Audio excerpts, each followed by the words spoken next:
দেখুন আলিপুরদুয়ারের উত্তর ঘাগড়া গজেন্দ্র স্মৃতি প্রাথমিক বিদ্যালয়ের অবস্থা। সামান্য বৃষ্টিতেই জল পড়ছে স্কুলের ভেতরে, পাটন ধরেছে দেওয়ালে, কোথাও বা দেওয়াল থেকে খসে পড়ছে পলেস্তারা। আলিপুরদুয়ার জেলায় প্রায় 200 প্রাথমিক স্কুলের বেহাল দশা। অভিযোগ, জলের মধ্যে ক্লাস করছেন পড়ুয়ারা। অধিকাংশ স্কুলেই শৌচালয় ও পানীয় জলের চরম অব্যবস্থা। আলিপুরদুয়ারের উত্তর ঘাগড়া গজেন্দ্র স্মৃতি প্রাথমিক বিদ্যালয় কর্তৃপক্ষের অভিযোগ, প্রাথমিক বিদ্যালয়ের সংসদ থেকে শুরু করে জেলা পরিষদ, বিডিওকে একাধিকবার লিখিতভাবে জানিয়েও সুরাহা হয়নি। মানে স্কুলের অবস্থা ভয়ঙ্কর খারাপ। যদি অচিরেই এই স্কুলের চাল মেনটেন্যান্সের থেকে শুরু করে স্কুলের দেওয়াল, বাউন্ডারি, কিচেন এবং টয়লেট, এগুলো যদি মেনটেন্যান্স করা না হয়। বিভিন্ন স্তরে জানানো হয়েছে, কিন্তু যে কোনো প্রপার একটা যে সুরাহা হওয়া স্কুলের জন্য, সেটা আজ পর্যন্ত হয়ে ওঠেনি। আমরা বিভিন্ন স্তরে জানিয়েছি, কিন্তু ওটা প্রপার যে একটা আমরা সহযোগিতা পাবো সেটা আমরা পাইনি এখনো পর্যন্ত।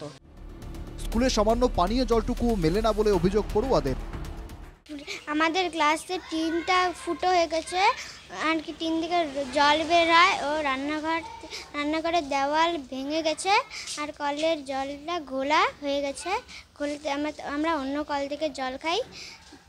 আর বাথরুমের অবস্থা অনেক খারাপ, ও মাঝে মাঝে সাপ বের হয়। স্কুলের বেহাল দশার কথা স্বীকার করে নিয়েছেন জেলা প্রাথমিক বিদ্যালয়ের সংসদের চেয়ারম্যান পরিতোষ বর্মন। তার আশ্বাস, শীঘ্রই স্কুলগুলি মেরামত করা হবে। আপনারা জানেন যে 2019-এ কেন্দ্রীয় সরকারের সর্বশিক্ষা মিশনের শিক্ষা খাতে অর্থ বন্ধ করে দেওয়ার ফলে তারপরের থেকে রাজ্য সরকারের এবং পরবর্তীতে করোনা পরিস্থিতির জন্য দীর্ঘদিন এটা হচ্ছে না বলে এরকম দশা হয়েছে। আমরা এর জন্য সচেষ্ট আছি।